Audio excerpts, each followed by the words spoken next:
अस्सलाम वालेकुम नाज़रीन, नांदेड़ उर्दू न्यूज़ में आपका इस्तकबाल है। चलिए जानते हैं आज की खबर। बल्दिया उज़्मा नांदेड़ के आम इंतखाबात, कांग्रेस से मुस्लिम 22 उम्मीदवार मुंतखब।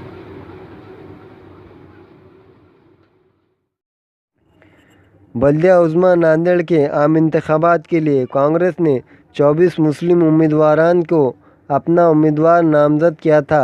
इनके मिन जुमला 22 मुस्लिम उम्मीदवार कामयाबी से हमकिनार हुए हैं, जबकि मजलिस, राष्ट्रवादी कांग्रेस, समाजवादी पार्टी से एक भी मुस्लिम मुंतखब नहीं हुआ है। कांग्रेस के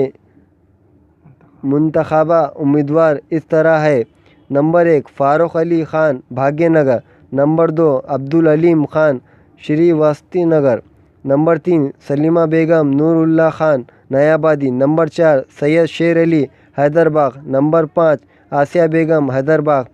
number 6 Razia Begum Haiderbagh, number 7 Masood Ahmed Khan Haiderbagh, number 8 Abdul Sattar Umar colony, number 9 Shamim Begum Umar colony, number 10 Arshia Kausar Umar colony, number 11 Abdul Rasheed Umar colony, number 12 Rehana Begum Chaupala Madina Nagar, number 13 Sabir Chaush Chaupala Madina Nagar, number 14 Abdul Shamim Abdullah Chaupala Madina Nagar, number 15 Abdul Latif Holi, number 16 Shabana Begum Mohammed Nasir Holi, number 17 Farha Sultana Holi, number 18 Abdul Hafeez Itwara, number 19 Ayesha Begum Itwara, number 20 Farooq Hussain Badvel Itwara, number 21 Shoaib Hussain Khadagpura, number 22 Abdul Faheem Kharagpura.